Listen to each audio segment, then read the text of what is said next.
Calling prospective customers on the phone was a fundamental task that any investment fund did when starting business. Otherwise, we'd have to take 5 or 10 minutes of our time in investment conferences organised by investment banks to explain what kind of investments we did, and end up supplicating the rich to give us funds along with all the rabble.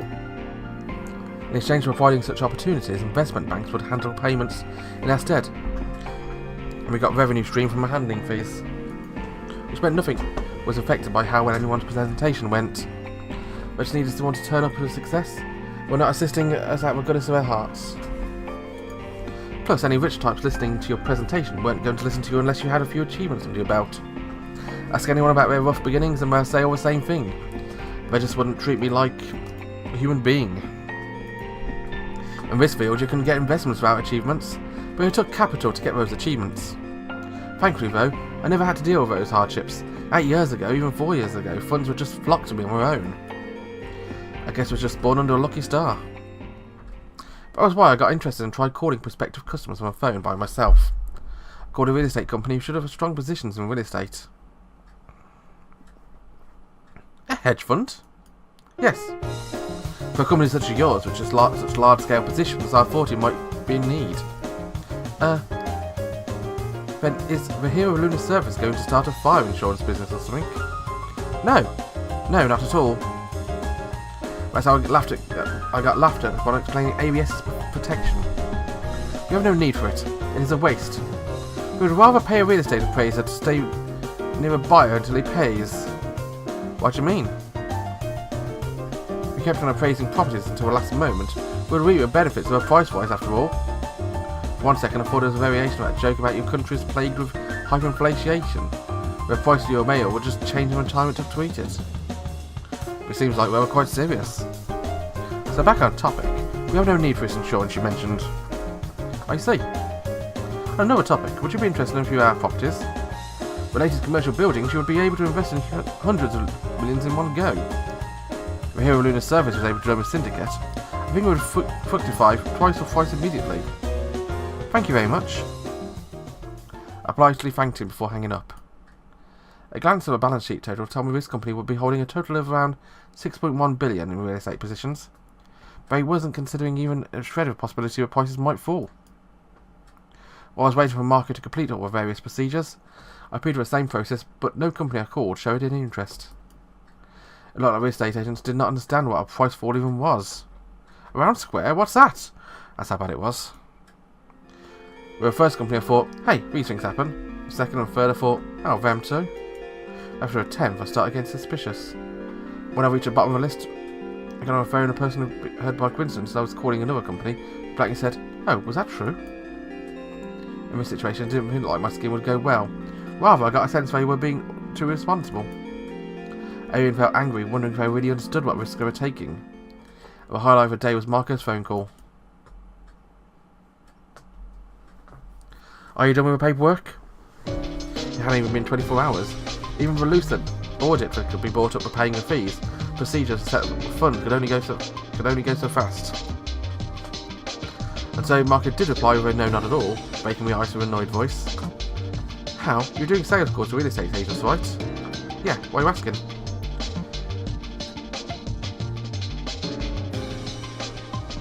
It seems someone at one of those real estate agents had the idea to call an acquaintance an investment bank. We keep on getting sales calls now. Sales calls? As he asked in return, following my brow, Marco answered with a sigh. For protection. Seems they're gung-ho on selling it.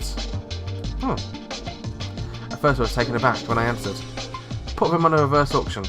Tell them you get way too many resales promotions. Sound as exasperated as you can. How? You would expect to be vicious. Probably, because I'm acting like a short seller. Wasn't it supposed to be an insurance agency? Right. The phones are ringing so much I can't even work, but, well, I'll do what you said regarding buyer protection. As for setting up a fund, I use Mr. Gazanika's name. Be done in a few hours. By the way, buyer protection purchase regulations. I checked with E.J. Rockberg.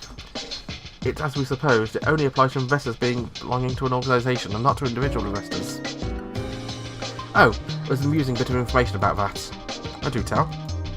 One of the common founders of Big Value tried to buy some, and he was turned down. Huh?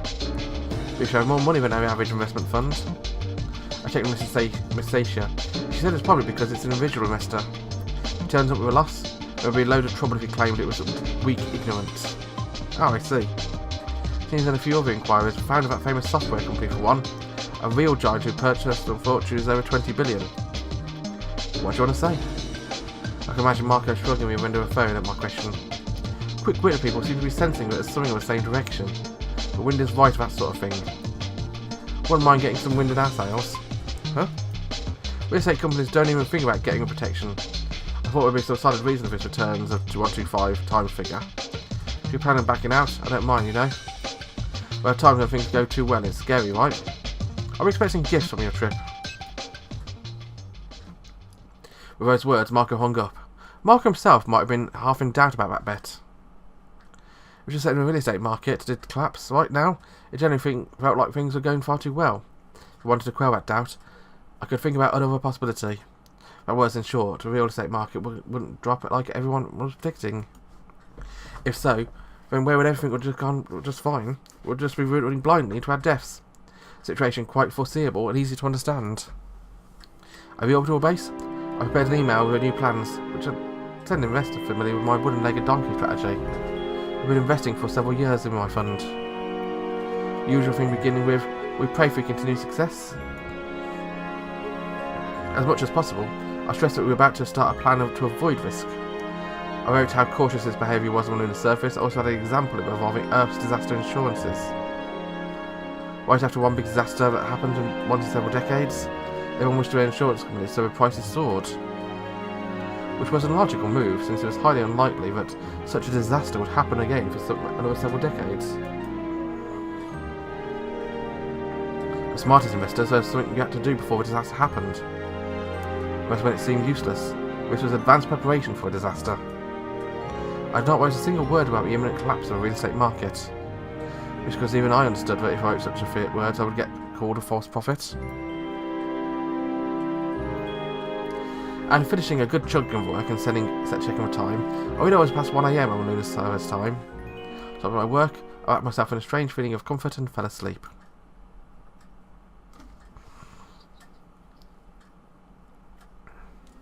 Marco announced the creation of a new fund, and some customers already steadily replying to the email I'd sent.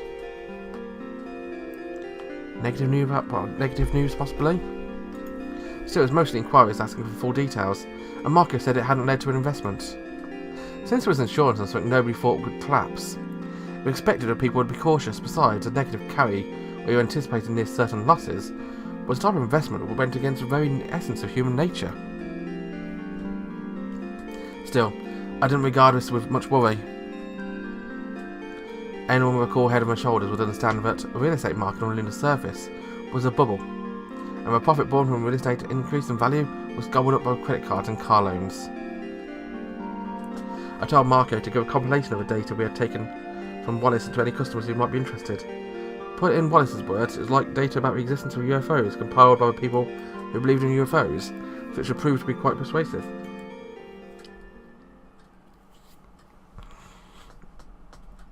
So with a look at that, even the most incredulous person should be able to understand how fragile a premise on which a whole lunar surface's real estate market was based.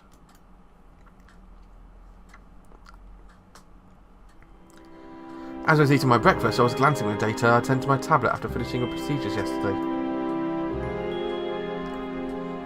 After asking Mr. Wallace's permission, I had his real estate sent to me. It came from a data trove that was being streamed to the electronic bulletin board by companies such as New Age. It had been collected and analysed and made into charts by a data analysis company from Earth. I had to grin when he noticed he hadn't used a company from the lunar surface. How like Wallace to take such a precaution.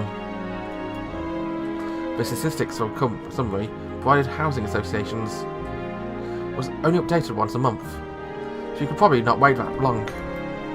I paid the analysis company the additional fee and had to increase the update frequency to once every 2 hours. The detailed data would be sent to my office on the lunar surface, but I could view a summarize report on my tablet. For a while now, the data had been showing in a straight line.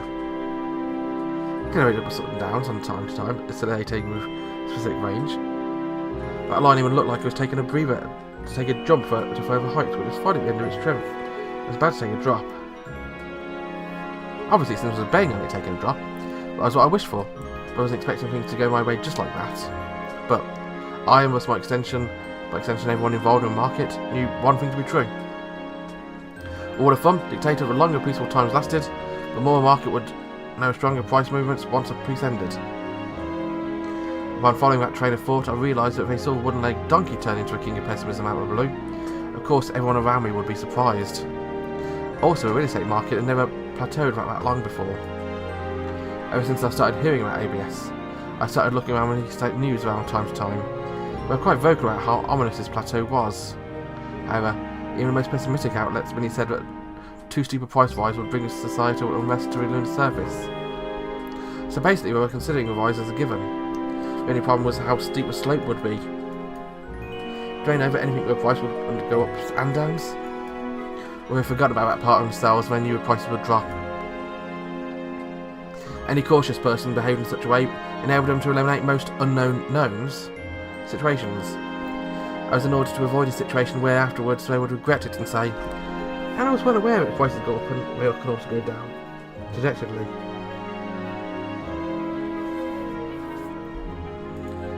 People who made these mistakes were often the first to have things blown up under their asses, also first to be blown away. This is the kind of transaction is going to be a bad influence on me. I realised that as I was glancing at the real estate market prices, I was basking in a dark joy. Loss and weight, loss and gain were not the same.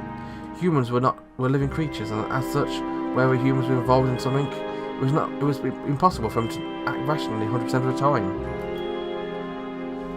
One could not invest if they feared risks. One had to be in sourpuss in order to be able to do short selling. The success of my strategy, and Wallace's, just like it was for Avalon, we were made of the losses of a loss of people. Even if this would be merely the result of their greed and ignorance, it was an indisputable fact that the profits would be born from the loss of countless people. And for my own sake, I put an end to that dilemma as I accepted this fact.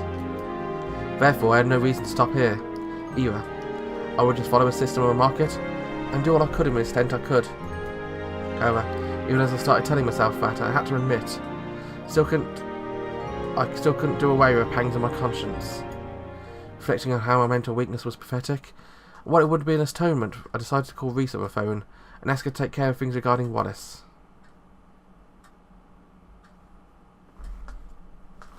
I see. Got it. Leave it to me.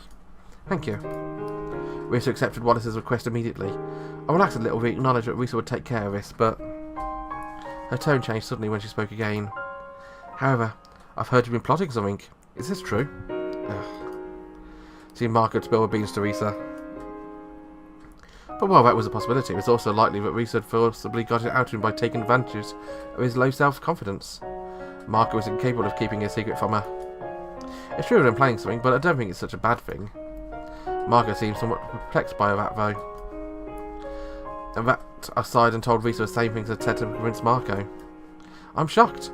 And you were so happy because your way of speaking is finally improved. I think you're using that to trick people now.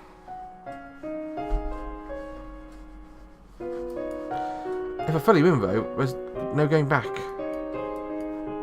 As I said that, there was a stolid silence on Risa's end, which was a rare circumstance. Apparently she realised that if I told her, this conversation was going to veer into serious mode. Did you talk with someone? With Eleanor, face to face. Huh? But you're not on Earth yet, are you? She came all the way to the orbital base with tons of things to tell me. Also, there were tears. At my words, that line went so silent, I nearly thought we'd been cut off. Huh? What? Whose tears? Because of who? Mine, because of her. I wasn't sure why, but I felt some petty pride at that. As I wondered about that, I could hear a funny sort of confusion in Risa's voice. Sorry, I just can't really imagine that happening. I was thinking about how, to me, she was a combat in arms. I've only ever seen that sort of thing in the movies. But it reminded me I actually hadn't gone to the movies in quite a while. She asked me what I would have wanted to do if I was unfettered. She said that since I'd forgotten about Hagana, I can't have forgotten about the other thing. That's an untrodden land. There were two things I hadn't given up on, even after that had happened. Even after the shock had left me partially paralysed. It was Hagana and my link to a market. It's because I was helplessly in love with both. I think I can safely say that that's one of the reasons I've been doing all of this. Marco has mentioned extraordinary profits. That's right, I can affirm it. When it succeeds, it will be the greatest thing in human history. Greater for you even than Hagana? Risa seemed like a doctor using a penlight, checking a patient's eyes. If Hagana was there, she'd probably be astonished. She would call me an idiot. And that's what I'm wishing for. You've said so as much too, right? But once you spend all this time hoping Hagana would come back. I'm lucid. I've been cautiously lying in wait for that purpose. But I've become too cautious to a point where people closest to me have just misjudged my personality. Now you mentioned it does remind me how you were when we first met you 8 years ago. People don't change all that much. Risa laughed in an embarrassed way. Also, this is just Eleanor's opinion, but she believes that Hagana might be closer than we think. Huh? Does that ring any bells? My sudden question seemed to have confused Risa. Hagana, closer than we think? You don't know either, huh? I don't, but I've already given that some thought. Huh? I find it hard to believe that Hagana would cut all ties to us. I'm aware that I might be too idealistic when it comes to social relationships, though I don't sincerely believe the concept of universal brotherhood. But in any case, I think those weeks were truly wonderful. I think they were a miracle. I think Hagana thinks so too. Even if there was a core misunderstanding between the two of you. Eleanor had called my choice of words odd, but Risa's choice of words wrapped up in kindness. Besides, Hagana, that girl, she always blamed herself. So I'm wondering if she's hiding because she still feels responsible for all of this. After all, I'm talking about a girl who said she was ready to sell herself for our sake. But I hadn't told you about that. Risa hesitated a little bit before saying, I even checked with a list of people who donated to the housing project. But she wasn't amongst them? No. Risa replied, and the silence fell between us. My relationship with Risa had completely different from my relationship with Eleanor. Eleanor had ultimately accomplished her goal, but Risa and I still hadn't found what we'd lost 8 years ago. As the matter related to Hagana, no matter how you put it, there was nothing to be optimistic about it. On the other hand, there was no reason to be more pessimistic about it than before. So it was about countless positive declarations.